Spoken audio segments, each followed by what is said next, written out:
Bienvenidos a un encuentro más de las mañanas del mañana.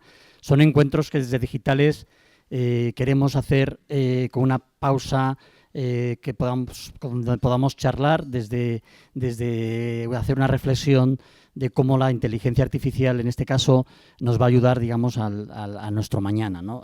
Justo el pasado jueves, nuestro Summit, nuestro encuentro anual, Digitales presentó el libro blanco de inteligencia artificial generativa y pudimos ver cómo la inteligencia artificial está cambiando la forma de trabajar en las empresas, también en la administración y sobre todo cómo está cambiando la forma de trabajar de las personas, ¿no? Pudimos apreciar cómo la inteligencia artificial ya se está utilizando de una forma muy masiva en las grandes empresas. Todavía la PYME está en un 9% en España, pero se están utilizando para tratamiento masivo de datos, para tratamiento de acciones repetitivas, y eso está obligando también a cambiar la forma de trabajar de las personas, aportando más valor añadido, desarrollando tareas de mayor creatividad, y también pudimos apreciar en este libro blanco cómo en los casos de uso de diferentes sectores ya se está obteniendo un incremento de productividad de casi el 30% en función del sector de actividad,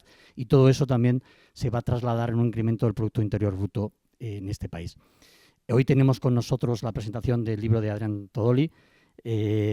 Seguramente nos van a contar cómo, sin tener miedo al efecto de destrucción de empleo que a veces hablamos cuando introducimos la inteligencia artificial en el trabajo, vamos a hablar de oportunidades, también de retos y de riesgos de la inteligencia artificial, pero también, y antes de poder conversar con Gorka, periodista que está por aquí, Gorka, sí, está aquí, periodista del País, experto en temática laboral, tenemos la gran suerte de que nos acompañe la secretaria de Estado de Digitalización e Inteligencia Artificial, que nos va a hacer la primera reflexión sobre la materia de hoy. Muchas gracias, Maite, y es tu palabra. Muchas gracias. Yo le comentaba hace un minuto, el libro, como seguramente habéis visto o vais a ver, es un libro que no puede ser más oportuno, ¿vale? Hablar hoy de los efectos de la inteligencia artificial en el mercado laboral es probablemente uno de los temas claves, y Adrián lo hace además con un enorme detalle, ¿no? Y contemplando los diferentes aspectos del ámbito laboral. Yo decía hace un momento, le decía a él que es una suerte porque él tiene la doble perspectiva de saber de derecho y de economista. Y esta doble perspectiva yo creo que es la necesaria para aproximar, sin lugar a dudas, lo que ocurre en el mercado laboral. Yo creo que nos hemos encontrado muchas veces que se aborda desde el lado del derecho y muchas veces se aborda desde el lado de la economía, y ambos son complementarios y necesarios para entender bien el impacto en el mercado laboral, y por tanto yo creo que tiene una posición privilegiada para podernos contar bien cuáles son estos efectos, ¿no? Yo quería simplemente, bueno, pues en base a este tema, contaros un poco cómo estamos viendo el impacto de la inteligencia artificial en el mundo laboral. Cuando se habla de inteligencia artificial, lo primero que uno se da cuenta es de que, bueno, pues esto está yendo extraordinariamente rápido. La evolución de la IA, y sobre todo la IA generativa, está suponiendo una transformación que no es una transformación tecnológica en ningún caso, sino que es una transformación social y es una transformación económica, ¿no? Y por tanto, que sus efectos se extienden a muchos ámbitos, son extraordinariamente transversales. Y yo creo que este es el primer elemento. La inteligencia artificial tiene un impacto, está yendo muy rápido y se extiende a muchos ámbitos. Yo creo que podemos tener incertidumbres sobre el impacto que puede tener sobre el mercado laboral, pero lo que parece cada vez más claro es que no hay incertidumbres sobre el impacto positivo que va a tener en la productividad. Y yo creo que este es el segundo elemento importante. La IA, la inteligencia artificial, ya está mostrando impactos positivos desde el punto de vista de la productividad. Lo está mostrando en reducciones de tiempo de trabajo, lo está mostrando en mejoras de la calidad del trabajo, y todo esto es un efecto positivo también para los trabajadores, ¿no? Desde luego en bienestar y en mejora de la calidad del trabajo. Pero indudablemente la IA, precisamente por este profundo impacto que tiene, contiene notables incertidumbres, y lo que tenemos que hacer es trabajar con esas incertidumbres. Los tiempos de adaptación, el mismatch que se puede producir en el corto plazo entre oferta y demanda de trabajo, implica que tenemos que ser proactivos en cómo protegemos un elemento que es fundamental, que son los derechos de las personas, que son los derechos de los trabajadores. Y yo creo que esta es en este momento la clave. Yo lo primero que quería señalar es que el Reglamento Europeo ha dado un paso al frente en este tema. Y ese paso al frente implica que todos los sistemas que tienen que ver con selección, con promoción de trabajadores, se han considerado como sistemas de alto riesgo. Esto implica que estos sistemas van a estar sujetos a una supervisión antes de su puesta en el mercado y a una supervisión después de su puesta en el mercado. Es decir, que lo que busca el Reglamento Europeo, precisamente en esta línea de equilibrar la innovación y los derechos fundamentales de las personas y de los trabajadores, es básicamente, de alguna manera, reforzar esa seguridad, ¿no? y permitir que convivan la innovación tecnológica con los derechos de las personas. El segundo elemento es que el Reglamento Europeo fomenta la transparencia. Y si algo que nos preocupa de los sistemas y que nos está preocupando, evidentemente, bueno, pues es el hecho de que en muchas ocasiones estos sistemas no son, especialmente lo hemos visto en la IA generativa, no son suficientemente transparentes en los datos que utilizan, en la forma en que se entrenan y, por tanto, en los sesgos que finalmente puede derivarse de su uso, ¿vale? Y el hecho de que el Reglamento Europeo ponga especial énfasis en la transparencia, yo creo que es un elemento absolutamente fundamental. ¿Qué más cosas están haciendo? Otra de las cosas que sabéis que estamos poniendo en marcha con la Estrategia de Inteligencia Artificial, que se aprobó el 14 de mayo por el Consejo de Ministros, es la Agencia de Supervisión de la Inteligencia Artificial. Esta agencia, que está en La Coruña y que ya tiene su director y que se está poniendo en marcha, bueno, busca fundamentalmente esto, una aproximación ética, humanista, a la inteligencia artificial. Y sin duda, uno de los ámbitos en los que vamos a trabajar, y vamos a tener que trabajar con profesionales como Adriano, es en ver esos impactos en el mercado laboral y ver cómo realmente reducimos esa incertidumbre, hacemos divulgación, supervisamos los sistemas. Uno de los temas que también estamos poniendo en marcha es el desarrollo de modelos de inteligencia artificial que sea un modelo fundacional, que esté en castellano y que sea transparente. Y que esté en castellano y que sea transparente, ¿por qué? Pues porque en ámbitos como este, como el del empleo, como el jurídico, como el de la educación, es absolutamente esencial que reduzcamos los sesgos que en este momento pueden tener modelos que están entrenados en inglés y que, por tanto, bueno, pues están entrenados en inglés, con cultura inglesa y con lenguaje inglés, ¿no? Y que muchas veces no recogen los elementos idiosincráticos de nuestro mercado laboral o que no recogen los elementos idiosincráticos culturales españoles que son absolutamente esenciales. Por tanto, nos parece que esta es una buena base también para generar esa certidumbre y generar sistemas que genuinamente incorporen más transparencia y más cultura española dentro de los sistemas, ¿no? Este es otro elemento importante. Y finalmente, y por no desplegar aquí toda la estrategia, sí me gustaría hacer una reflexión adicional que tiene que ver con cómo hacemos para retener, atraer talento y conseguir que tengamos el talento adecuado, no solo en el sector privado, sino también y muy importante en el sector público, y esto es esencial, para abordar esta transformación tecnológica. Uno de los temas que con el plan de recuperación se ha puesto en marcha y que estamos fomentando en la estrategia de inteligencia artificial es avanzar fundamentalmente hacia la formación, el skilling y el reskilling del talento que tenemos en este momento y también hacia formación especializada en varios ámbitos. En inteligencia artificial, sin duda, estamos poniendo en marcha un programa de becas de inteligencia artificial que nos permite, de alguna manera, ayudar y complementar otras iniciativas que ya estaban en marcha, las cátedras, las redes de excelencia, pero también necesitamos especialistas en ciberseguridad, ¿vale? Que es uno de los ámbitos que además protegen y ayudan a las empresas en este y a los trabajadores, ¿no? en este proceso. Por tanto, muy importante también que hagamos una inversión en los perfiles que en este momento se requieren para abordar con garantías, ¿no? Esa transición entre distintos trabajos en este momento y abordarlo en tiempos más cortos. Incluso aquí la IA nos puede ayudar, ¿no? A que ese mismatch entre oferta y demanda de trabajo, entre ese mismatch entre skills, nos puede ayudar a ver cómo generamos mejor esas oportunidades y reducimos los tiempos de adaptación, que en un proceso tan rápido, como decía al principio, de cambio, es un elemento absolutamente esencial, ¿no? Por tanto, bueno, pues yo creo que un libro extraordinariamente oportuno. Este es el momento, ¿no? de ver estos temas que sin duda a todos los que tenemos que diseñar ahora y ver cómo adaptamos el cambio nos es extraordinariamente útil esta reflexión Y bueno, yo quería darles sobre todo la enhorabuena, ¿no? por este libro tan detallado y tan oportuno, ¿no? en este momento. Muchas gracias. Muchas gracias.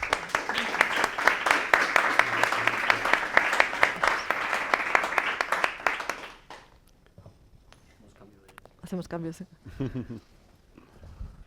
Sí.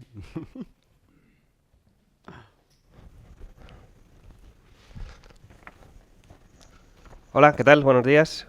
Muchas gracias a todos por acompañarnos en una jornada como la de hoy, en la que, como ha comentado la secretaria de Estado, vamos a abordar el que yo creo que va a ser uno de los retos del futuro, un futuro que vamos a ver, que en realidad en muchos aspectos ya está aquí, y que va a tener una incidencia especialmente destacada en el entorno laboral. Es un gusto para mí estar aquí compartiendo esta jornada con Adrián, que, bueno, para los que no le conozcáis, es profesor de Derecho del Trabajo y de la Seguridad Social en la Universidad de Valencia, además de doctor en Derecho y licenciado en Economía, pero yo creo que por encima de todo es una de las personas que lleva más tiempo abordando esta llegada, digamos, de la inteligencia artificial, y que yo creo que seguramente por esta doble visión de ser abogado y economista, más ha abordado y ha puesto mejor el ojo en los efectos, ¿no? que esta llegada de la inteligencia artificial puede tener sobre el entorno laboral. En su último trabajo, que lo he dejado ahí encima de la mesa, Algoritmos productivos y extractivos, cómo regular la digitalización para mejorar el empleo e incentivar la innovación, lo que se presenta básicamente es una guía que hace un repaso de este futuro que yo mencionaba antes, que ya está aquí, y sobre todo también alerta de la necesidad de componer una guía de control para que no se escape un poco de las manos regulatorias, que es un poco donde puede estar la puerta para que esto verdaderamente sea una revolución que es evidente que va a estar ahí.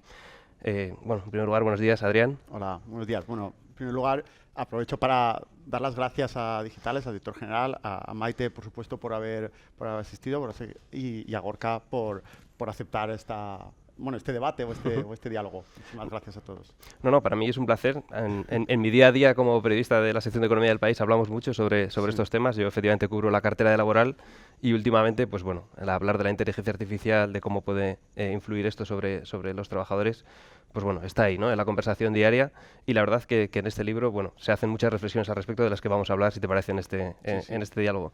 Yo empezaría por definir un poco lo que tú vienes a utilizar como primer elemento de análisis, que son los distintos tipos de algoritmos que hay, ¿no? En general hablamos siempre de la inteligencia artificial, de la llegada de los algoritmos, del uso que hacen las plataformas de ellos, pero hay que separar entre los que, por un lado, tú consideras productivos y, por otro lado, extractivos. Y el riesgo verdadero puede estar precisamente en los extractivos, que son aquellos que se utilizan para extraer quizá un mayor rendimiento de los trabajadores, a veces incluso llegando a bordear algún límite que puede llegar a perjudicarles. Es un poco así, ¿no?, este planteamiento inicial. Sí, a ver, aquí, claro, soy jurista, ¿no?, como ya sabéis, además de economista, y aquí siempre hay un conflicto cuando se plantea la regulación. Porque cuando se plantea una regulación, normalmente, y muchas veces no, con razón, los economistas dicen, cuidado con la regulación porque puede frenar la innovación. Y es cierto, es decir, hay que ir con cuidado con qué regulación se hace. Y entonces por eso yo me planteo que la cuestión es saber qué estamos regulando y qué dejamos que efectivamente fluya, ¿no? Y por eso creo que es clave diferenciar entre aquellos algoritmos o inteligencia artificial que mejora la productividad, es decir, aquella inteligencia artificial que ayuda que en una empresa algo que antes se tardaba en hacer 1 hora se tarda 1 minuto, algo que antes tardabas 1 semana, lo haces en un día, ¿no? Pues realizar informes, lo estamos viendo, ¿no?, con las inteligencias artificiales generativas que ayudan a recopilar mucha información, a analizarla, haces el trabajo más rápido. Es una inteligencia artificial productiva, que mejora la productividad y que, como la productividad sabemos, es la base del funcionamiento de la economía. Por tanto, aquí yo creo que la regulación tiene mucho menos que decir y ahí deberíamos dejar, ¿no?, todo el espacio para la innovación. El problema es que luego hay otras inteligencias artificiales que su objeto no es aumentar la productividad, sino extraer valor a veces a las personas trabajadoras. Un ejemplo, es decir, si en una cadena hotelera a una trabajadora, ¿no?, las llamadas Kellys, a una camarera de piso, tú le pones un smartwatch para controlar cuánto tiempo tarda en limpiar un retrete o en hacer la habitación, y si tarda más tiempo de lo que el algoritmo ha considerado el tiempo óptimo, te vibra para decirte, ve más rápido, obviamente aquí no estás aportando valor, esto no aumenta productividad, lo único que estás haciendo es que la persona corra más con el y que además esté, psicológicamente puede acabar teniendo problemas de salud si cada vez que tiene que hacer un trabajo no paran de decirle ve más rápido, ¿no? Esto es lo que la doctrina de hecho ha llamado el látigo digital, esta vibración, porque el látigo en la época egipcia tampoco quería hacer daño, lo que quería era recordarte, estás siendo vigilado y va a haber un castigo. Entonces,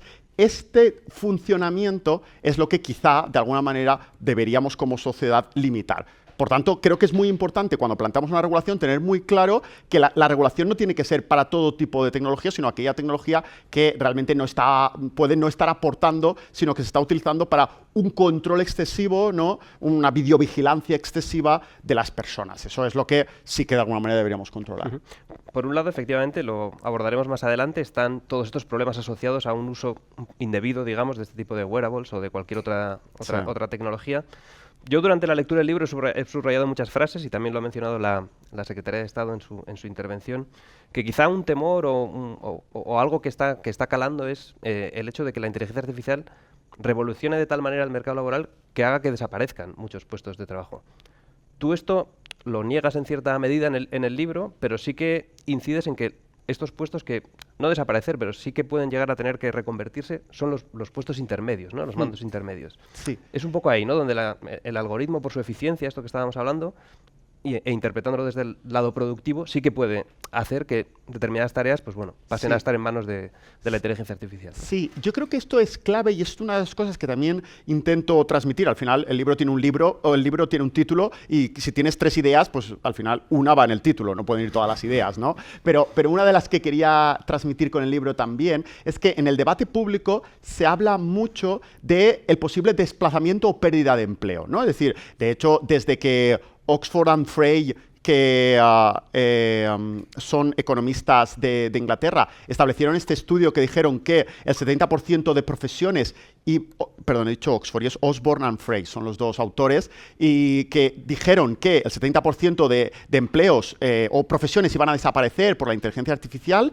Claro, un alarmismo se generó, pero es verdad que hay otra doctrina, otros economistas, David Autor en el Massachusetts Institute of Technology, que sostienen que las profesiones no desaparecen por la inteligencia artificial. Pueden desaparecer ciertas tareas, pero una profesión entera no desaparece. Entonces, estos autores que han hecho, yo creo, en mi opinión, un trabajo mucho más metodológico, mucho más correcto, mucho más académico, menos alarmista, hablan de cifras como máximo del 10%. Entonces, claro, del 70 al 10 la diferencia es grande.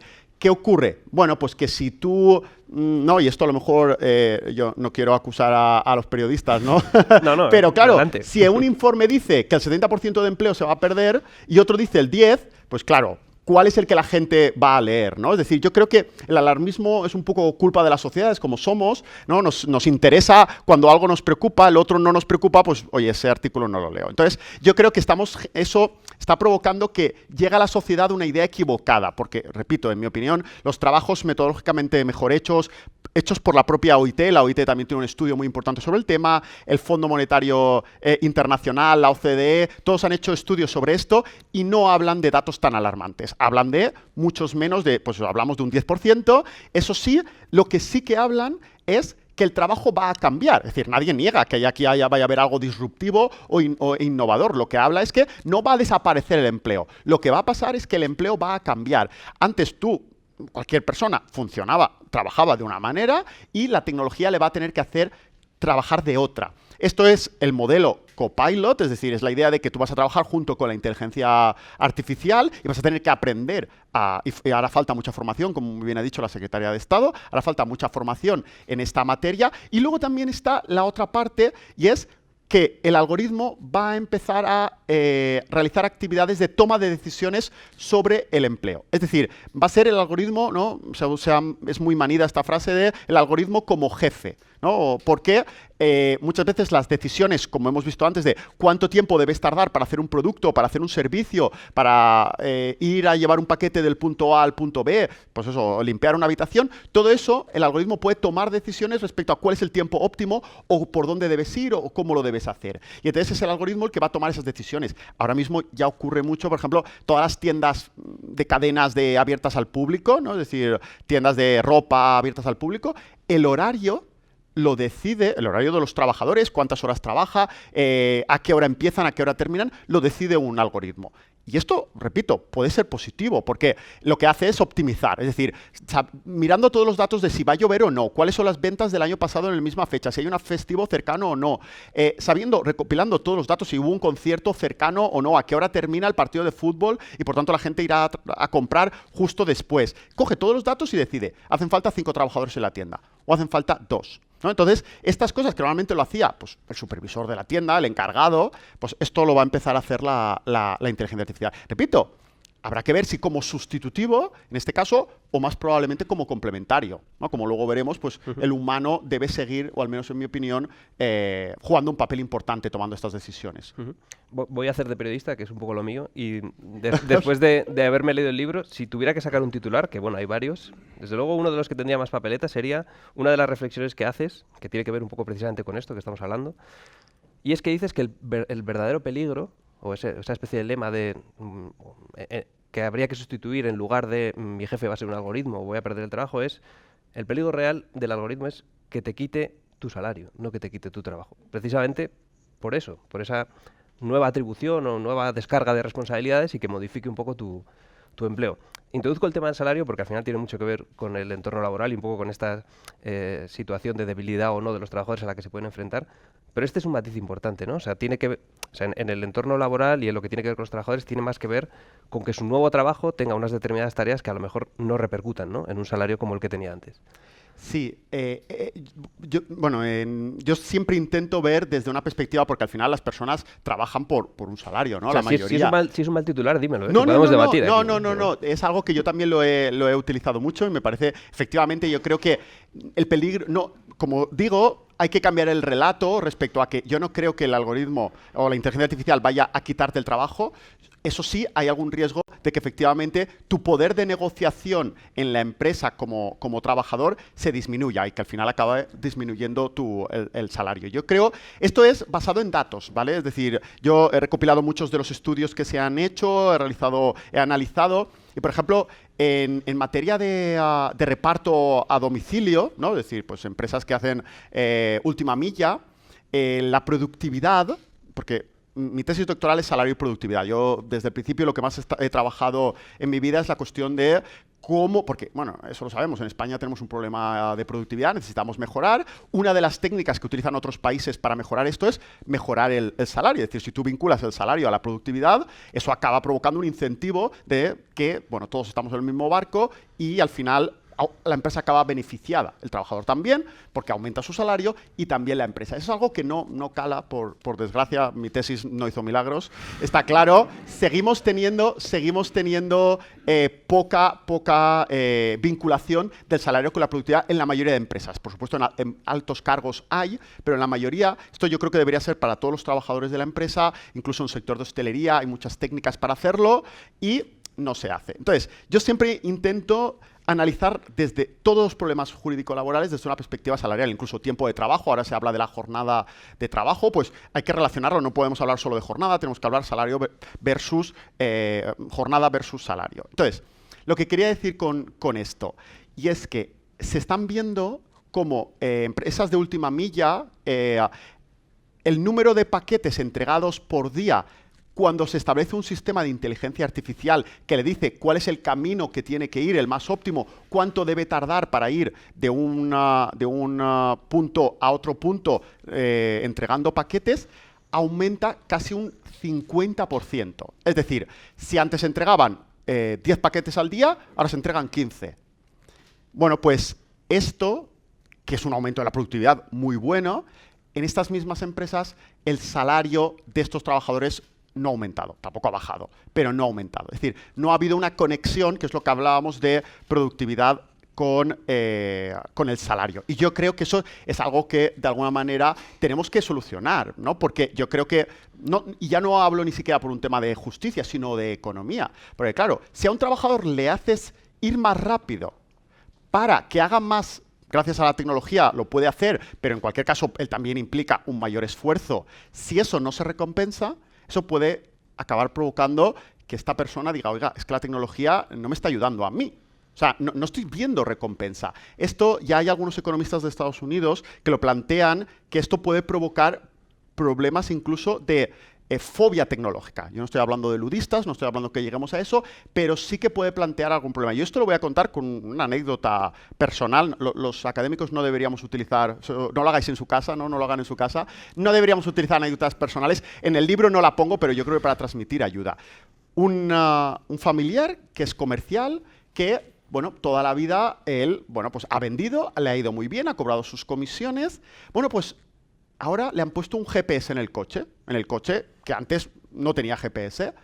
Claro, ahora le controlan si para ir al baño, le controlan cuánto tiempo va de un sitio a otro, cuánto tiempo está en cada uno de los clientes. Y claro, él lo primero que dice es, primero, claro, por esto no me están pagando más, pero segundo lo que dice es, pero si yo vendía y ganaba a la empresa mucho con mis ventas, que por eso me pagaba muchas comisiones, ¿qué necesidad tiene de ponerme un GPS para controlarme tecnológicamente? Él ahora mismo está odiando la tecnología, porque no la entiende y no entiende que le beneficie en absolutamente nada. Entonces, algunos economistas de Estados Unidos están planteando que esto puede provocar una fobia hacia la tecnología, y lo que estaba hablando antes muy bien la Secretaría de Estado, ¿no? Lo que necesitamos es generar confianza, y esto es justo lo contrario, ¿no? Si la población en general no ve los beneficios de la tecnología a través de mejoras salariales o un reparto de la productividad que genera la tecnología que les llegue también a la sociedad, eso puede provocar que acaban diciendo, oiga, la tecnología a mí no me está ayudando.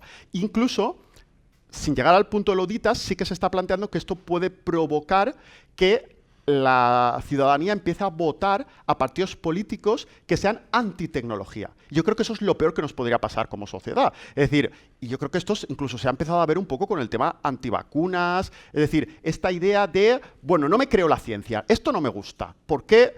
Bueno, pues yo creo que hay que generar confianza, ¿no? Entonces esto es un poco, por eso esto que lo digo, a mí me parece muy relevante, no solo en materia de trabajadores y trabajadoras, sino en general como sociedad. Este caso particular que contabas de tu familiar, que no está mencionado como tal en el libro, pero sí la idea sobre la que basabas un poco la reacción que le pasaba a él, que es este uso que tú has venido a llamar ahora ofensivo, que se está haciendo en muchos casos de la tecnología de vigilancia, que es un poco lo que representaría el GPS en esta anécdota, ¿no? El control permanente, en lugar del uso defensivo que se venía haciendo en otras circunstancias, en la medida en la que un contrato de trabajo pues establece la potestad, digamos, de que la persona que contrata tenga medios para controlar que ese trabajo se está llevando a cabo. Pero claro, esto, elevado a este control mediante GPS o mediante cualquier otro tal, puede derivar precisamente en esta reacción, ¿no? Reacción casi contraria a la tecnología, incluso que lleve al trabajador pues a replantearse, no sé, si verdaderamente debe continuar haciendo esa tarea o no. Sí, a ver, yo ahí planteo, porque esto también es histórico, ¿no? En las relaciones laborales se empezó en las fábricas pagando por cada producto que realizabas con un control muy grande. Y de hecho llegamos a un momento en la economía, las empresas llegaron a un consenso que era mejor tratar bien al trabajador y controlarlo menos, porque iba a ser más productivo. Es decir, y eso es el consenso de los años dorados del capitalismo, años 50, 60, 70. Lo que pasa es que a partir de los 70 ese consenso se empieza a debilitar y aparece de nuevo la idea de, bueno, voy a controlar más al trabajador, no me fío, y eso provoca que el trabajador, como se siente observado, pues esto es una paradoja, pero es así, entonces engañe más. ¿Por qué? Porque no hay confianza, ¿no? Esto los psicólogos de psicología social lo han tratado mucho. Entonces, yo creo que de alguna manera debemos ser conscientes de que exista la tecnología para controlar hasta lo más mínimo, que es verdad que ahora los algoritmos lo permiten, controlar hasta las pausas del baño, los minutos. Aparte de que eso provoca escándalos que acaban saliendo siempre en prensa, o sea, lo digo porque lo estamos viendo en Estados Unidos, es decir, cuando se utiliza esta tecnología siempre hace muy bien un periodista su trabajo, poniéndolo un reflejo de, oiga, la tecnología no está para esto, ¿no? Para controlar si una persona va mucho al baño o no.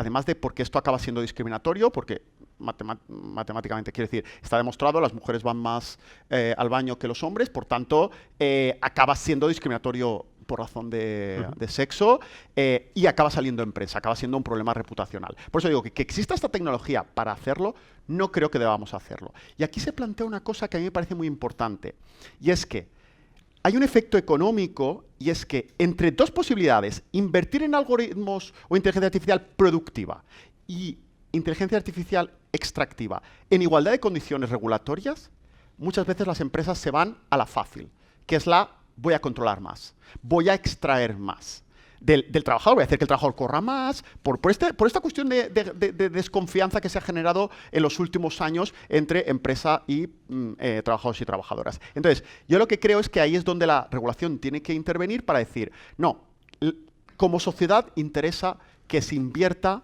no en la tecnología extractiva o de control máximo, sino en la tecnología que produce, que incentiva. Entonces, por eso de nuevo volvemos al título de yo creo que la regulación lo que debe hacer es desincentivar la inversión en tecnologías extractivas o de control absoluto, ¿no? Porque a nadie nos gusta un 1984, e ir hacia las otras tecnologías que realmente son productivas, que nos van a mejorar como sociedad. Este control excesivo es uno de los males, digamos, a los que podemos abocarnos si no se le pone control a los algoritmos extractivos. Pero también lo comentaba antes la Secretaría de Estado forma parte del argumentario, digamos, y del análisis que hay en el libro. Probablemente uno de las inteligencias artificiales que más estemos utilizando en España, tú en el libro haces un recopilatorio a nivel internacional, de hecho en Estados Unidos se utilizan para muchas cosas que todavía en España no han llegado, y es lo que comentábamos antes del uso de la inteligencia artificial para la selección de trabajadores y de lo que puede haber detrás de esa selección de trabajadores. Quiero decir, que se diseña un algoritmo, al final un algoritmo... yo antes de ser periodista me planteé ser informático y me acuerdo que un profesor que tuve me dijo que las máquinas no hacen nada por sí solas, que siempre hay un hombre detrás. Entonces detrás de un algoritmo también hay una mujer. Un hombre me refiero a una persona. Sí. Y en este caso, con los algoritmos pasa lo mismo. Al final se diseñan en base a unos criterios. Luego el propio algoritmo puede hacer unas lecturas erróneas o no, pero bueno, no tiene todavía capacidad cognitiva para hacerlo voluntariamente. Pero precisamente esta discriminación puede acabar produciéndose, y ese es uno de los problemas, ¿no? Que incluso seamos incapaces de verlo. Sí. Porque al final las tripas de un algoritmo no están al alcance de cualquiera. Sí. Hay un ejemplo de esto porque esto ya ha ocurrido. Es decir, yo efectivamente hago un panorama internacional, incluso desde China, lo que está haciendo China con esto, pero sobre todo Estados Unidos, precisamente porque Estados Unidos es donde más estudios se han hecho. Y es verdad que a lo mejor en España también se está utilizando, solo que no se tiene acceso porque en Estados Unidos, bueno, pues se ha analizado más. Entonces, hay un caso que saltó a la prensa, y fue el caso de Amazon. Amazon utilizaba un algoritmo de reclutamiento y en 2016 unos periodistas descubrieron que discriminaba a las mujeres. Este algoritmo no contrataba a mujeres o le exigía mucho más a una mujer para ser contratada que a un hombre. Entonces, pues eso, los periodistas lo descubrieron, claro, salió en prensa, y entonces Amazon dijo, bueno, pues eso, lo siento mucho, no era nuestra intención, esto no volverá a pasar, y bueno, y cambió el algoritmo y dijo, vamos a hacer que el algoritmo ahora no reciba el nombre de la persona, ni su género, ni su foto. Y vamos a subir currículums ciegos. Bueno, pues estos periodistas siguieron la noticia, muy bien lo que hicieron, porque 2 años después, en 2018, se descubrió que el algoritmo era cabezón y seguía discriminando a mujeres, a pesar de no tener estos datos. ¿Cómo lo hacía? Es decir, la intención de Amazon de verdad era no discriminar, pero lo seguía haciendo. ¿Por qué? Porque correlacionaba. Por ejemplo, miraba si el currículum aparecían las aficiones y las aficiones correlacionaban mayoritariamente con mujeres, entendía que era una mujer y la discriminaba. Si había ido a un college, que hay colleges que son solo de mujeres, ¿no? En Estados Unidos, pues entonces si había ido a una residencia que era solo de mujeres o una universidad que solo era de mujeres, entonces directamente la discriminaba porque sabía que era una mujer. O incluso si había estudiado una carrera o que era mayoritariamente, proporcionalmente de mujeres, consideraba que era una mujer y la discriminaba. Entonces, ¿qué quiere decir con esto? Que efectivamente los algoritmos, y de hecho eso se está trabajando muchísimo en cómo evitar que la inteligencia artificial discrimine cuando realmente no se quiere discriminar, porque no está siendo fácil, porque si tú le pones un objetivo, al final lo va a perseguir,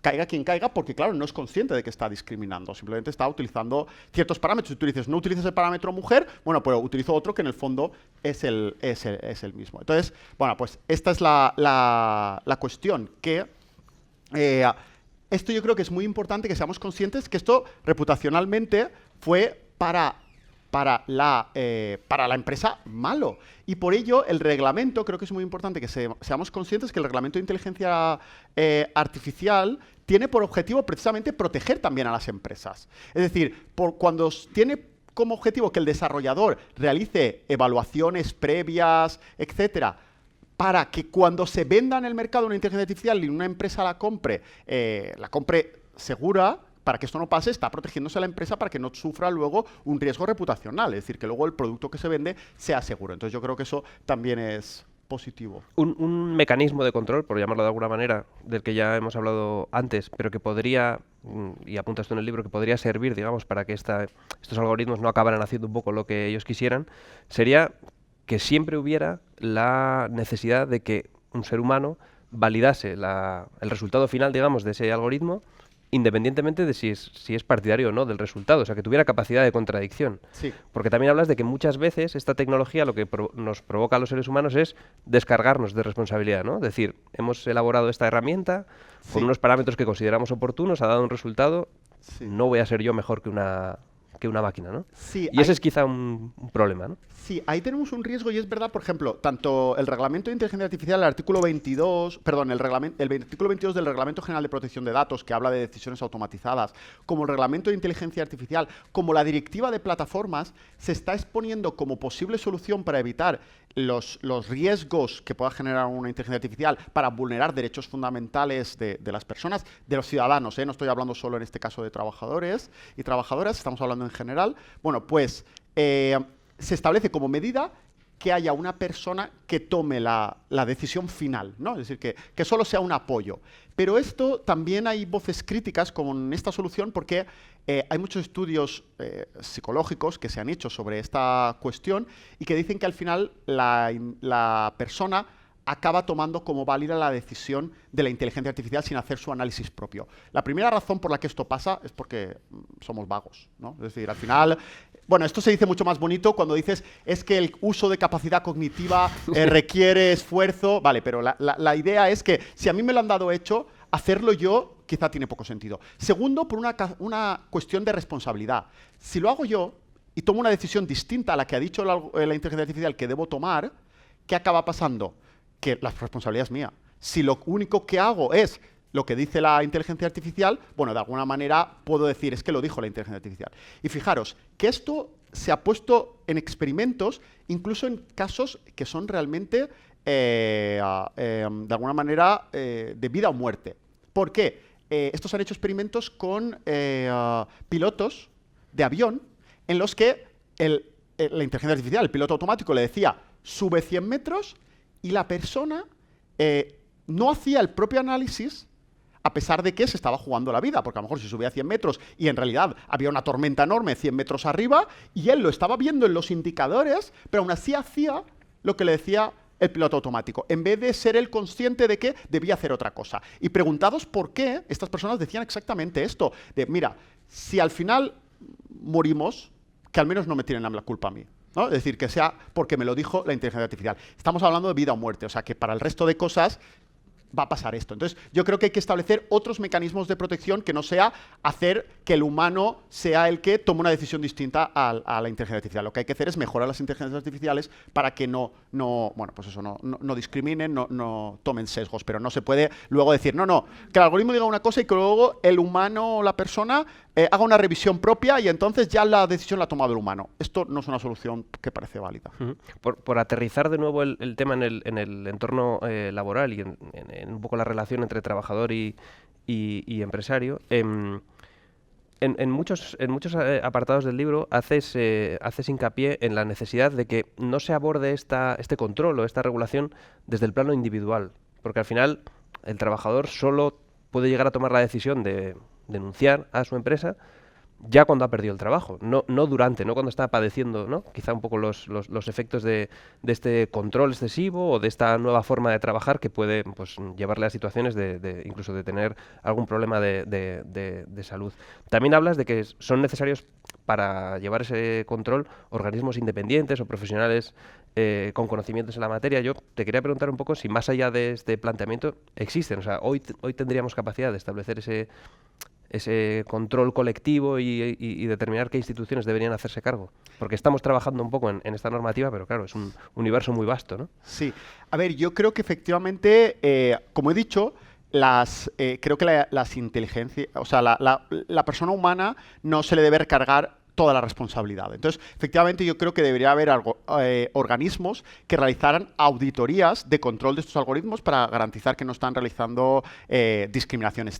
Luego habría que ver, estas auditorías existen, por ejemplo, en temas contables, ¿no? Es decir, las Big Four son grandes auditorías que controlan si la contabilidad de una empresa es correcta o no. Entonces, yo creo que y ahí es cuando estamos hablando de cuestiones de dinero o incluso, ¿no? Hacienda, tenemos un organismo público que controla si las cuentas son o no reales de las empresas, pérdidas y ganancias. Se auditan estas cuentas y estamos hablando al final de dinero. De lo otro estamos hablando de derechos fundamentales. Entonces, cuando existe la posibilidad de que se pone en riesgo la vida de las personas por la inteligencia artificial, que no quiero decir que pase mucho, digo que es potencialmente que puede pasar y que hay algunos ejemplos en los que ha pasado y que, o por ejemplo, se está discriminando en unos sistemas de reclutamiento de inteligencia artificial. Creo que aquí, de alguna manera, tendría que haber organismos, bien privados o bien públicos, que auditen que efectivamente esto no está pasando. Esto sí que está muy elaborado en la técnica informática, diríamos, es decir, cómo hacer una auditoría de los datos que ha usado la inteligencia artificial para ver si son de calidad o no, y si los resultados que ha sacado la inteligencia artificial al final, finalmente son o no discriminatorios. Bueno, pues esto está muy elaborado, ya existe la técnica para hacerlo, y ahora habría que ver, bueno, pues eso, si esto se quiere implantar o no, porque al final hay auditorías voluntarias, esa es una opción, sobre todo para un tema de riesgo reputacional, si la empresa no quiere arriesgarse a que salir en prensa, ¿no? Porque al final el algoritmo que está utilizando, sin saberlo, está discriminando, porque puede contratar auditorías de forma voluntaria, pero luego habría que ver si quizá la norma debería también obligar por un tema de protección. Por supuesto, no para, repito, y esa es la clave que no quiero parar de repetir. Y es que yo no estoy hablando de todas las inteligencias artificiales, solo aquellas que efectivamente sean de alto riesgo o de un riesgo inasumible como sociedad, porque estamos hablando de eso, de que puede discriminar a mujeres, puede discriminar a personas, colectivos vulnerables, o puede afectar a la vida de las personas. Aquí sí, para todo el resto de inteligencia artificial, no. Yo estoy hablando solo de aquellos casos conflictivos, se podría plantear esto. Uh-huh. En esta relación, digamos, entre empresario y trabajador, también es verdad que intermedia la representación de los trabajadores, ¿no? En la que tú también señalas que es necesario, ya se ha recogido, por ejemplo, en la ley Rider, donde se establece que se ha de compartir un poco el compuesto de qué está hecho el algoritmo con la representación de los trabajadores, para que al menos se pueda evaluar si está realmente fijado o no. Pero esto es importante que sea así en la medida en la que se pongan sobre la mesa las cartas y todos las veamos, ¿no? Porque sí, la opacidad, antes lo mencionábamos con el problema del sesgo, pero al final la opacidad de estas herramientas es un poco lo que puede llegar a pervertir su buen uso, ¿no? Por sí, decirlo así. Y sobre todo en esta relación y en el entorno laboral, lo que permite que las posiciones no se desequilibren tanto, ¿no? Sí.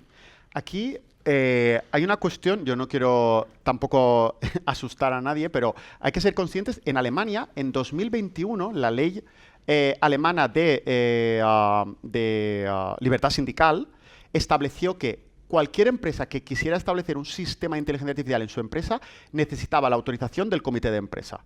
Eso está ya aprobado en Alemania. No digo que eso sea extrapolable a España, porque Alemania tiene históricamente lo que se llama la codeterminación o cogestión muy instaurada, y no es el modelo de relaciones laborales que tenemos aquí en España, pero en cualquier caso, lo que quiero decir es que Alemania ha hecho un estudio de los riesgos y ha entendido que, que cualquier instauración o implementación de una inteligencia artificial en una empresa debe tener la autorización del comité de empresa. Esto también, repito, como aviso, porque es verdad que yo creo que en España nosotros no tenemos ese modelo de codeterminación, sino que es un modelo distinto de relaciones laborales, pero también hay que decir que el reglamento de inteligencia artificial proviene de un libro blanco que se hizo en Alemania. Es decir, todos sabemos cómo funciona la Unión Europea, Alemania tiene bastante influencia y lo que se hace en Alemania muchas veces se acaba trasladando a nivel europeo porque la propia Alemania dice, si yo tengo esta regulación, quiero que todas la tengan para que todos juguemos con las mismas cartas, toda Europa. Entonces, lo digo porque bueno, es una posibilidad. Yo simplemente lo apunto porque, bueno, es lo que hacemos los académicos también, ¿no? Es decir, ver un poco qué puede pasar en el futuro como uno de los posibles escenarios. Tú, en el libro, recopilando datos, también señalas que en los últimos años ha crecido mucho la desigualdad salarial derivada de la digitalización, que lo hablábamos antes con el tema de si te puede un algoritmo quitar el salario. Pero sí que es verdad que con esta irrupción, pues bueno, y con un poco la transformación que ha habido, se ha estratificado mucho la pirámide salarial. Hay trabajadores con salarios muy altos y otros con salarios muy bajos, y esa clase media ha quedado un poco ahí descolgada. No sé, porque además esto, bueno, luego tiene un impacto en la sociedad y no sé si incluso en la propia democracia. No sé qué medidas se pueden establecer para volver a recuperar esto y alejar un poco, o sea, y acercar un poco estos polos, ¿no?, que están tan distanciados. Sí, es verdad, los datos a nivel, bueno, en Europa y en Estados Unidos, es decir, en la parte occidental, en los últimos 30 años se ha polarizado la pirámide salarial. Y eso yo creo que nos debería preocupar a todos. Las causas son múltiples. Obviamente la digitalización es una de las razones. ¿Por qué? Porque aparecen puestos de trabajo muy especializados que cobran muy bien y que son salarios muy altos, y luego trabajos que desaparecen de la parte media y que pasan a estar de la parte baja, ¿no? Es decir, que no necesitan formación, trabajos que, bueno, pues eso, entonces hay mucha gente que está dispuesta a hacerlos y que no necesitan mucha especialización y, por tanto, son salarios bajos. Entonces, yo creo que eso es un problema social, lo que se llama, ¿no?, el acordeón salarial. Y yo creo que, bueno, una medida, por supuesto, es el salario mínimo, ¿no? Es decir, lo que se ha hecho en los últimos años en España, aumentar el salario mínimo, yo creo que hace que de alguna manera se reduzca esa polarización salarial, ¿vale? Entonces yo creo que esa es una solución. La otra también es lo que veníamos hablando de la negociación colectiva, ¿no? Bueno, este es nuestro modelo de relaciones laborales, es el modelo que tenemos, y yo creo que hay que ahondar en ese frente también a lo que pueda venir de la inteligencia artificial y los aumentos de productividad. Yo para esto voy a poner un ejemplo es un estudio que hace David Autor y Acemoglu, que son, como he comentado antes, del Massachusetts Institute of Technology. Acemoglu es premio Nobel de Economía. David Autor no es premio Nobel de Economía, pero estoy seguro que lo va a ser. O sea, no tengo dudas de que en algún momento, porque tiene estudios muy, muy buenos. Que, bueno, pues hacen un estudio que comparan en la misma industria, mismo tipo de empresas y misma tecnología, el implementar, compara Estados Unidos con Alemania. Y lo que ocurre es que implementar esa tecnología, exactamente la misma, el mismo tipo de empresa, solo cambia el país, en Estados Unidos provocó que esa tecnología aumenta la productividad, por tanto se hace más con menos horas de trabajo, y lo que pasa es que se despide a 6 trabajadores en Estados Unidos. En Alemania, lo mismo exactamente. Lo que ocurre es que ese aumento de productividad provoca el despido de 2 trabajadores, porque efectivamente la empresa necesita menos mano de obra, pero el resto de trabajadores de la empresa ven reducida su jornada de trabajo. Es decir, que ese aumento de productividad, es decir, si yo antes tardaba una semana en hacer el trabajo y ahora tardo un día, por tanto, efectivamente hacen falta menos horas de trabajo, hay un reparto de esa productividad en Alemania, y en Estados Unidos no. Entonces, ¿por qué? Llegan a la conclusión de que la razón es la negociación colectiva alemana. Es decir, en Alemania los negociadores, cuando se implementa una tecnología, dicen, bueno, pues efectivamente vamos a implementarla, no, en ningún momento vamos a vetarla, eso sí, las ganancias se reparten, ¿no? Entonces, ese es el modelo también que tenemos en España, y yo creo que hay que avanzar, porque es un reparto más justo de las ventajas de la tecnología, porque además eso va a provocar menos polarización salarial, va a provocar menos polarización política, porque también hay muchos estudios que relacionan la polarización salarial con la polarización política, los extremos políticos que al final amenazan la propia democracia en la que estamos, ¿no? Es decir, la democracia se instaura en la clase media. Es decir, sin clase media no puede haber democracia, eso también está muy estudiado, es uno de los problemas que tiene América Latina, ¿no? Es decir, la falta de clase media que genera unas sociedades mucho más inestables y, por tanto, es decir, si queremos mantener lo que tenemos y queremos mantener el estado del bienestar y también la seguridad jurídica, porque yo creo que esto también es bueno para las empresas, es bueno para todos, es necesario, bueno, de alguna manera, mantener esa clase media y lo que implica reducir la polarización salarial. Si te parece, Adrián, podemos abrir un turno de preguntas para que quien quiera participar pues lo haga, que nos pida el micrófono. Si no, tengo yo aquí algunas preparadas para romper el hielo, ¿eh?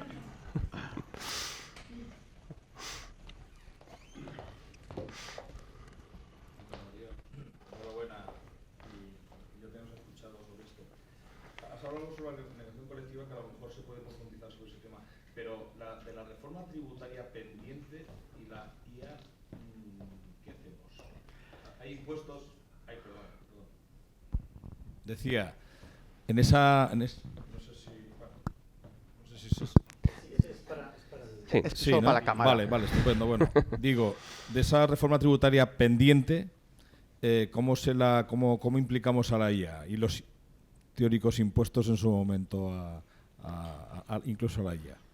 Sí, bueno, muy buena pregunta y es un tema que he reflexionado mucho. Es verdad que en este libro no lo he trasladado tanto, pero en un libro anterior que sé que conoces bien, que escribí hace 3 años, que es sobre regulación del trabajo y política económica. Y ahí ya me planteaba este reto, ¿no? Hacia dónde vamos y si, bueno, vamos a una sociedad con menos empleo, ¿qué podría pasar? Entonces, es verdad que ahí se planteó el debate, UGT aquí en España lo planteó en su momento, creo que es 2020, 2019, poner un impuesto a los robots, una cotización a la seguridad social a los robots. Yo creo que esto es muy complicado porque, primero, una inteligencia artificial no sabemos si es una o son 25, ¿no? Es decir, es un intangible. Entonces, decir, no, que cada inteligencia artificial cotice a la seguridad social como lo hace un trabajador. Yo creo que esto no es viable, pero la idea sí es muy buena, ¿no? Es decir, esa idea de bueno, si ahora las empresas necesitan menos trabajadores para ganar más, ¿qué hacemos? Yo aquí en el anterior libro planteaba lo siguiente, y es que actualmente creo que es Facebook, Amazon y Apple ganan más que las 3 grandes empresas de Ford, General Motors y otra, ¿no? Ganan lo mismo, pero con una 10ª parte de trabajadores. Entonces, claro, como sociedad, el mayor reparto de riqueza que existe en una sociedad son los salarios. Es decir, la empresa genera riqueza y la distribuye entre muchas personas que son sus trabajadores y, por supuesto, el empresario con su parte, ¿no? Pero porque arriesga el capital. Pero la cuestión es que hay un reparto de la riqueza generada por las empresas a través del salario. Si eso no se hace a través del salario, ¿qué hacemos? Ese es el reto, yo creo que al que nos tenemos que enfrentar. Y para eso aparece esta posible solución de la cotización de los algoritmos, que creo que es complicada. Pero sí que me planteo otra posible solución en el libro, que la pongo por escrito, y es que actualmente tenemos un impuesto de sociedades que es el mismo con independencia de cuántos trabajadores tengas en la empresa. Entonces, claro, si tú haces una escala, si tú generas empleo, estás contribuyendo a la sociedad y repartiendo riqueza y, por tanto, tu impuesto puede ser menor. Pero si tú ganas mucho sin casi trabajadores, no estás repartiendo la riqueza. Por tanto, habría que, a través de sistemas impositivos, aumentar el tipo para que ahí se repartiera de otra manera, no con empleo. Además, yo creo que esto también tendría otros efectos positivos. Lo primero, a lo mejor los falsos autónomos se empezaban a reducir, ¿no? Porque si por tener muchos falsos autónomos vas a pagar menos impuestos, a lo mejor te interesa tenerlos dentro de la empresa. Pero lo mismo con las contratas y subcontratas, que no son necesarias. Las que son por especialización, las contratas y subcontratas por especialización se seguirían manteniendo, pero aquellas que son un poco por quitarme responsabilidades y poner una personalidad jurídica entre medias, a lo mejor también se verían reducidas porque dirían, no, prefiero a estas personas tenerlas internas porque esto me va a bajar el tipo impositivo, ¿no? Toda esta idea viene porque, bueno, Mazzucato y otros economistas han empezado a decir que el sistema tributario que tenemos penaliza contratar. Es decir, en igualdad de condiciones productivas y de costes, la amortización de una tecnología o de una maquinaria hace que tributariamente le salga más beneficioso a la empresa despedir al trabajador y coger una máquina en igualdad de condiciones, ¿eh? Por supuesto, si es más productivo la máquina, me parece lógico, ¿no? Pero siendo igual de productivo, incluso siendo el algoritmo menos productivo, la inteligencia artificial o cualquier máquina menos productiva que el trabajador, siendo el trabajador más productivo, por un tema meramente impositivo, actualmente te vale la pena la máquina. Y eso, bueno, pues nos ha funcionado hasta ahora, pero quizá deberíamos replantearlo. Y esta era una propuesta de solución que planteo. Creo que había otra por ahí.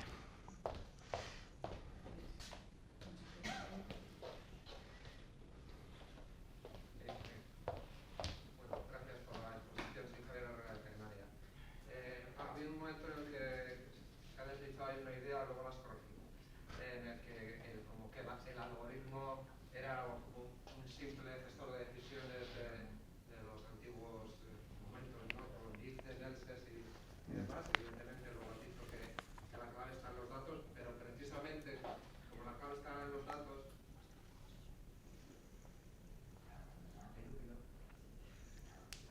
como la clave está en los datos, pues ya podemos ir a decirle al señor Altman que nos explique cómo funciona su algoritmo y dirá, esto no tiene ni idea ni la va a tener nunca, ¿no? Sí. ¿Por qué? Pues porque va entrenado por los datos de todo la Internet o de todo lo que ha encontrado por vídeo, ¿no? Sí. Entonces, ¿cómo explicarle a la gente? Porque yo creo que hay mucha gente que no lo sabe, ¿no? Bueno, yo soy el coordinador del grupo de trabajo de inteligencia artificial generativa en AMETI y es algo que nos hemos propuesto pues, una y otra vez, tratar de explicar cómo funciona un algoritmo de IA generativa, pero de todas las maneras, ¿no? Si seguimos usando algoritmos de IA generativa que se han creado a partir de, se han entrenado con los datos de todo él, pues ¿qué nos vamos a encontrar? Pues la discriminación, el racismo, todo eso está ahí, porque está en Internet, porque están en los datos que se maneja. Lo que necesitaríamos serían modelos más específicos, más concretos, que estén curados o que estén limpiados, limpiados, que es donde no esté ya al inicio la discriminación, ¿no? Pero eso no es lo que se está haciendo. ¿Por qué? Pues porque la potencia de estas grandes empresas que venden sus modelos, pues lo que hacen es que cogen todo. agarran, ¿no? Agarran, bueno, o sea, lo ocupan todo. Entonces, y al final, en ese, como has hablado sobre todo de responsabilidad, que me parece clave, muy interesante, yo creo que lo más atractivo del libro, ¿dónde está la responsabilidad de alguien que elige un modelo que sabe perfectamente que va a estar sesgado, pues eso, de nacimiento, ¿no?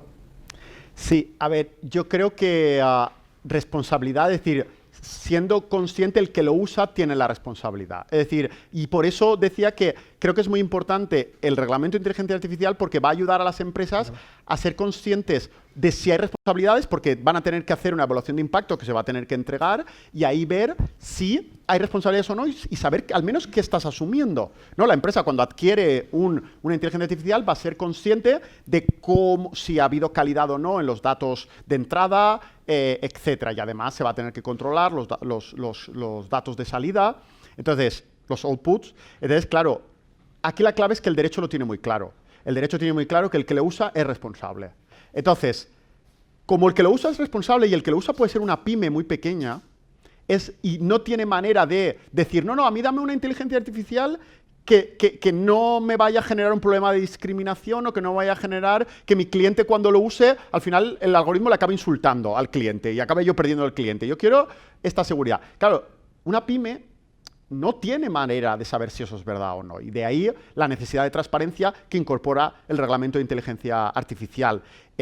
Sobre todo, bueno, pues en aquellos casos en los que estamos hablando de alto riesgo. Porque sí, repito, el derecho, yo creo, se han elaborado jurídicamente algunas ideas de que la inteligencia artificial tenga personalidad jurídica, un poco como que las empresas tienen una personalidad jurídica para limitar la responsabilidad, pero yo creo que no han calado, han sido descartadas, el reglamento ya lo tenemos, no ha ido por ahí, ha ido por quien lo usa es el responsable. Y es lo que históricamente ocurre en derecho, ¿eh? Es decir, si tú tienes un perro y el perro muerde a alguien, no es el perro el responsable, el perro no tiene responsabilidad. Eres tú, como dueño, el que tiene responsabilidad. Un poco con la inteligencia artificial es lo mismo. También ha sido así siempre con cualquier máquina. Por eso todas las ISOs en prevención de riesgos laborales se es muy consciente de esto, ¿no? Es decir, si tú compras una máquina panificadora que no es decir, el empresario que usa esa máquina va a ser el responsable de cualquier cosa que le pase al trabajador si no establece las medidas de seguridad suficientes. Y sobre todo, si esa máquina no tiene una ISO de seguridad,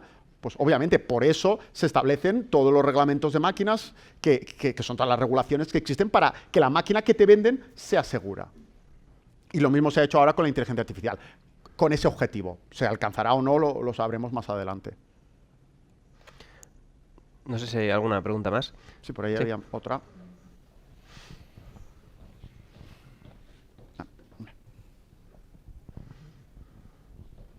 Hola, buenos días, Adrián. En primer lugar, soy Jesús Lambás, de la Agencia Española de Protección de Datos. Y bueno, pues agradezco mucho el poder haber asistido a esta charla. Bueno, en primer lugar, no sé dónde se puede adquirir tu libro. Lo primero es el dinero, ¿no? Yo no sé si está a la venta o... Sí, claro, está, por supuesto, está a la venta, es de la editorial, es Aranzadi. Ajá. Aranzadi. Vale. Sí. Vale. Entonces, Vale, buscas en Aranzadi y vale, gracias, encontrarás. gracias. Bueno, me ha gustado mucho la intervención que has tenido. Sí he visto que has mencionado una vez el Reglamento General de Protección de Datos, lo cual pues me halaga. Y lo que sí que he visto y que me ha sentido un poco nervioso es que los dos ejemplos que has puesto tratan datos personales. La posición, la localización de la Kelly, ¿no? Limpiando el baño, o el ejemplo del GPS que has puesto de tu amigo, ¿no? Entonces, creo que ya existe un reglamento de protección de datos que se refieren a datos personales, porque cuando se habla de la inteligencia artificial se dice, recoge muchos datos. La agencia se preocupa de los datos personales. Entonces, si hay alguna empresa que ya está usando datos personales, ya ese algoritmo es, podríamos decir, inválido, ¿no? por decirlo de forma suave, ¿no? Entonces, yo no sé, yo creo, no sé si tú estás en la misma opinión, que hay que revisar los algoritmos, porque el reglamento ya existe, es el algoritmo el que se tiene que adaptar al reglamento y no al revés, ¿no? No sé si... Sí. A ver, aquí hay una cuestión que yo no sé si después de esto te vas a sentir halagado después de lo que voy a decir, porque, mira, en derecho, en general los juristas diferenciamos mucho lo que es la norma con la efectividad de la norma. Es decir, una cosa es lo que ponga el BOE y la otra es lo que esté pasando en la realidad. Y la diferencia, en materia, en general, en derecho del trabajo pasa mucho, ¿no? Es decir, todo el mundo sabemos pues, que hay ciertos derechos que no se cumplen en la realidad. Con protección de datos creo que pasa bastante. Es decir, por alguna razón, yo tengo mis teorías y en el libro las planteo, que algo no se puede hacer por protección de datos no significa que no se esté haciendo de forma masiva en España y en Europa. Es decir, ¿qué es el problema de la efectividad de la norma? Tenemos una norma que hay algunas empresas que quieren voluntariamente cumplirla y la cumplen. Y luego muchísimas otras que no lo cumplen. Una de las razones yo creo que es probablemente falta de recursos por parte de la Agencia de Protección de Datos. Es decir, que yo no creo que sea para nada culpa de los que están trabajando allí. Creo que faltan recursos porque hay muchísimo que supervisar. Y de hecho hay otra cuestión, y es que es la cuestión del trabajo. Es decir, el Reglamento de Protección de Datos es transversal. Afecta tanto a consumidores como a ciudadanos, como trabajadores y trabajadoras. Entonces, la Agencia de Protección de Datos efectivamente es transversal, no es especializada en trabajadores y trabajadoras. Yo creo que eso también le resta algo de efectividad, porque, bueno, pues eso, tenéis mucho trabajo, tenéis muchos frentes y, además, el mundo del trabajo, el mundo laboral, históricamente siempre ha sido muy peculiar, con unas formas de funcionar muy distintas al resto. Por eso existe, ¿no?, la Inspección de Trabajo, existe un Ministerio de Trabajo, es decir, por el hecho de que en las relaciones industriales, las relaciones laborales, funcionan de manera distinta a lo que pueda ser las relaciones con la administración, las relaciones con los ciudadanos, etc. Y entonces, por ahí también es posible que ocurra. Yo estoy completamente de acuerdo contigo, que es que solo el artículo 22 dice derecho a no ser objeto de decisiones totalmente automatizadas, ¿no? Es decir, solo eso es una protección muy, muy potente. pero que sabemos que no se está utilizando. Sabemos que en la realidad no está ahí. Por ejemplo, yo, una anécdota también, estuve, no voy a decir la empresa, pero una gran empresa, estuve con un abogado de protección de datos de esa gran empresa. Yo iba con jueces, porque era un curso sobre inteligencia artificial que yo daba a jueces, que luego hicimos una visita a la empresa para que nos contaran qué estaban haciendo con la inteligencia artificial en esa empresa. Bueno, pues hablé con el abogado y nos planteó, bueno, pues que utilizaban inteligencia artificial para ciertas cosas y yo simplemente le pregunté en el turno de preguntas, mira, cuando tomáis esta decisión que afecta a trabajadores y trabajadoras de vuestra empresa, ¿hay un humano que pueda, ¿no?, tomar una decisión distinta, que es lo que exige el artículo 22, para no... Me dijeron, no, una de las grandes empresas de España. Es decir, que no tenían claro ni siquiera que tenían esa obligación formal, al menos, de que contabilizaran cuántas veces la persona humana toma una decisión distinta al algoritmo, que es el requisito mínimo que te exige el 22 para poder luego utilizarlo, para que no sea solamente totalmente automatizada, ¿no? Es decir, que es un requisito muchas veces formal, de, bueno, pues mira, ha tomado decisiones distintas en este número de casos, porque esto es lo que nos dice, claro, entonces, los considerandos del reglamento. Entonces, por eso digo que hay una falta de efectividad, ojalá no fuera así, ¿no? Porque efectivamente yo creo que el reglamento es muy potente para proteger tanto la calidad de entrada, viendo la pregunta anterior, ¿no? Es decir, la calidad de los datos que se recogen deberían ser, ¿no?, pues toda la retalia de requisitos que exige, que esto garantizaría muchísimos mejores resultados del algoritmo, pero no se está utilizando la recogida de datos conforme dice el reglamento y luego además, pues eso, el 22 tampoco se está aplicando. Ojalá lo hiciera y bueno, y me ofrezco para lo que necesitéis en este aspecto, porque vamos, yo creo que efectivamente hay mucho trabajo que hacer en materia laboral específicamente, ¿no? Igual como, bueno, sacasteis la guía, lo cual es muy positivo, pero tardó muchísimo en salir. Quiero decir, esto ya nos da sobre todo a los académicos, nos da una idea de que hay otras prioridades, lo cual también es comprensible en la agencia. Entonces, nada, muchísimas gracias por venir, porque bueno, mostrar interés ya es muchísimo. Muchas gracias.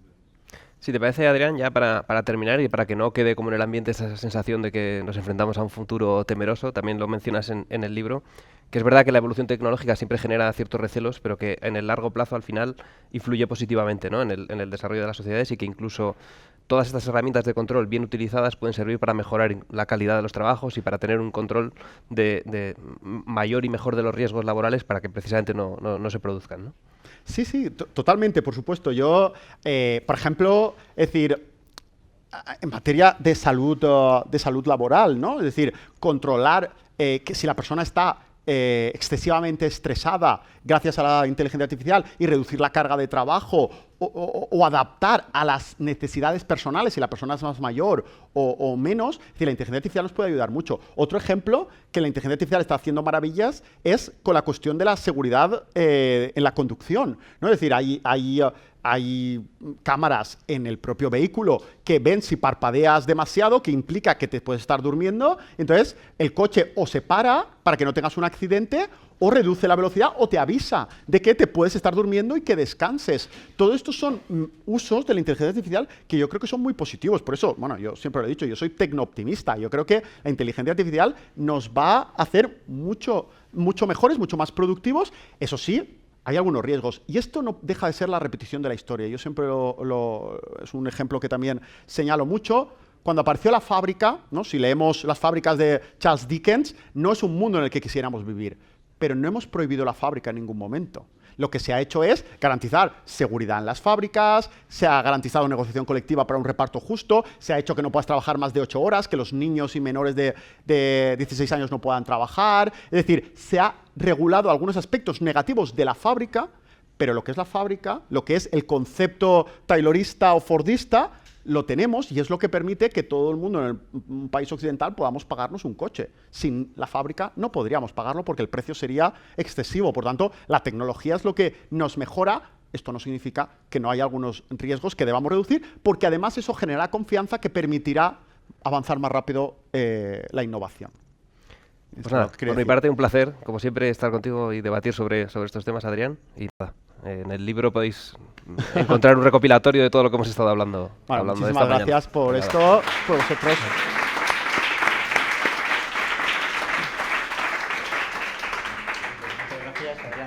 Es un placer escucharos. Me quedo con muchas de las cosas que habéis comentado, con el debate de regulación y desregulación de aquellos elementos de IA que aumentan la productividad y regulación de aquellos elementos que lleven a un control laboral. Yo creo que agradecer también a la agencia su presencia. Tenemos que el siguiente encuentro va a ser seguramente sobre los temas de datos y aplicación de reglamento del dato, que todavía nos traen de cabeza un poco a las empresas. Agradecer también la presencia de SEPE, de su director general, el director general también de OIT, y a todos los asociados que hoy nos acompañáis, a las empresas.